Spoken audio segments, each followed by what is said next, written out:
지성 여러분과 함께 또한 사제 이영과 함께 마르코가 전한 거룩한 복음입니다. 주님 영광 받으소서.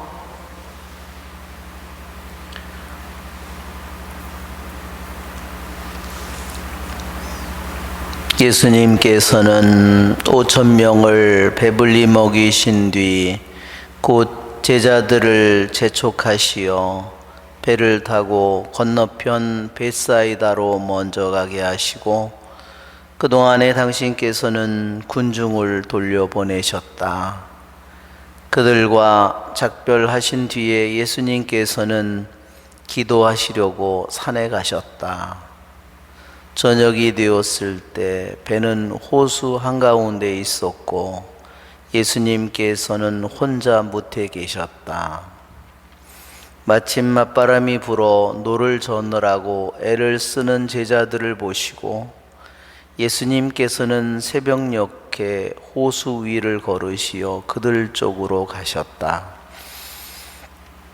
그분께서는 그들 곁을 지나가려고 하셨다. 제자들은 예수님께서 호수 위를 걸으시는 것을 보고 유령인 줄로 생각하여 비명을 질렀다.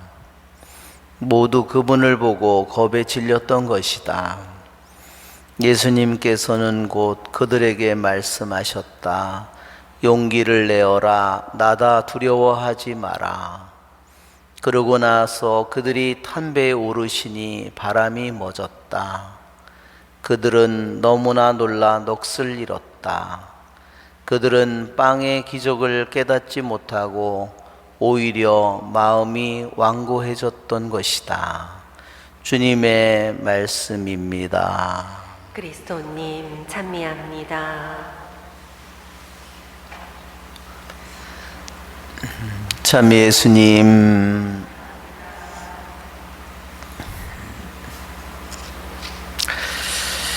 오늘 일독서의 사도 요한은 우리가 서로 사랑하면 하느님께서 우리 안에 머무르시고 그분 사랑이 우리에게서 완성됩니다. 사랑이 우리에게서 완성되었다는 것은 우리도 이 세상에서 그분처럼 살고 있기에 우리가 심판날에 확신을 가질 수 있다는 사실에서 드러납니다.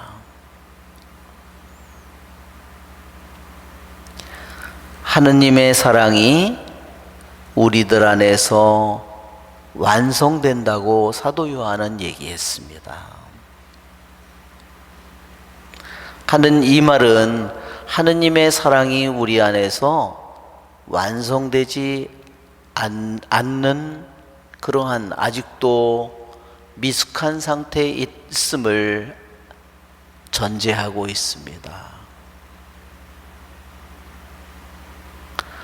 하느님의 사랑은 우리에게 다가오고 하느님의 사랑은 끊임없이 우리들에게 부어지고 하느님의 사랑의 은총의 말씀은 끊임없이 우리들에게 오지만, 은총의 빛은 우리에게 오지만 그 사랑의 빛으로 우리들이 끊임없이 변화되고 그것이 완성되는 것은 바로 우리들에게 달려있는 일입니다.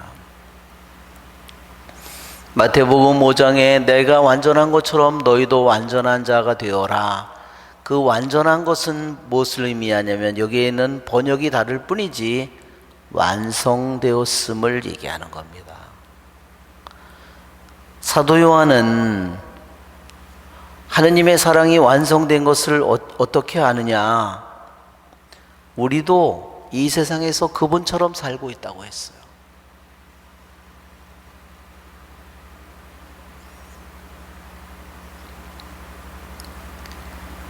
하느님의 사랑이 우리들 안에서 완성된 상태, 완성된 정도는 다 달라요. 예로부터 교부들은 초보자의 영혼이 있고 나아간 자의 영혼이 있고 완성된 자의 영혼이 있다고 했습니다. 성 베르나르도의 가르침을 한번 생각해 보면 사랑에 4단계가 있다고 했어요. 오직 자기만을 위해서 자기를 사랑하는 영혼, 하느님을 사랑하는 것은 아직 몰라요. 두 번째 단계는 하느님을 사랑하기는 시작했는데 오직 무엇 때문에? 자기를 위해서 하느님을 사랑하는 영혼. 1단계의 사랑보다는 분명히 나아졌지만 조금 더 완성되었지만 아직 갈 길이 너무나 멀어요. 하느님을 사랑하긴 사랑하지 시작했지만 자기를 위해서 하느님을 사랑하는 사람은 어떨까요? 그 사람은 끊임없이 자기를 남들이 건드린다면 어떻게 되겠죠? 분노하고, 또 남들이 자기보다 더 사랑받으면 어떻게 할까요? 시기하겠죠? 질투하겠죠? 그것이 모든 것들이 그에게 편안히 그의 영혼이 있을 수 없습니다. 그의 영혼은 평화와 자유를 누릴 수 없습니다. 그러면 세 번째 단계는 무엇인가? 이제 하느님을 사랑하는데 하느님을 위해서 하느님을 사랑하는 영혼입니다. 그의 영혼은 1단계의 영혼보다 2단계의 영혼보다 훨씬 더 완성된 영혼이에요. 여러분, 2단계의 영혼이라면 어떻게, 2단계의 영혼이 내 공동체에 있다고 한번 생각해 보십시오. 어떨까요? 같은 레지오 단원이라고 있으면 어떻게 될까요? 끊임없이 분란이 일으키겠죠. 어떤 공동체에 있다고 생각해 보세요. 구역이나 반에 끊임없이 문제를 일으키죠. 끼리끼리 자기 말을 잘 저기 하는 사람은 하겠지만 자기 말을 조금이라도 아는 사람은 따돌리거나 이런 일을 하겠죠. 그렇죠? 그것이 어디에 있어요? 그것이 그 사람의 영혼 안에 있는 것입니다.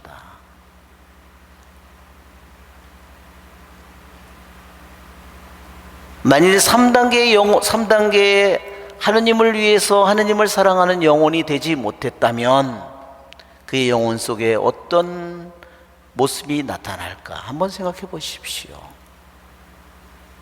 내가 과일이라고 하면, 내가 사과라면, 내가 복숭아라면 2단계의 복숭아를 먹을 수 있어요? 아무도 그 복숭아를 먹을 사람은 없습니다. 내가 2단계의 사과라면 아무도 그 사과를 먹을 수 없습니다. 내가 2단계의 감이라면 아무도 그 감을 먹지 않습니다.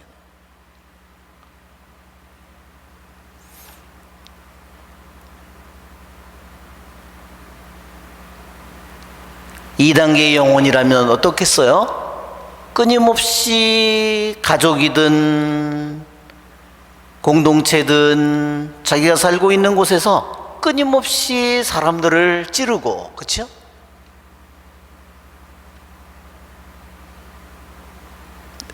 자기가 중심이니까. 그것이 완성되지 못한 영혼들의 모습입니다. 우리는 만일 내가 끊임없이 남을 판단하고 남을 시기하고 내 자신이 쉽게 상처를 받는 영혼이라면 내가 아직 가야 할 길이 너무너무나 멀고 내 안에 빠져나와야 될 악취와 이기심과 이 모든 것들이 내 안에 세상에 대한 욕심과 육체의 욕망과 인간적인 수많은 내 안에 이기적인 이 모든 것들이 내 안에 뿌리 깊이 자리 잡고 있음을 보여주는 것입니다.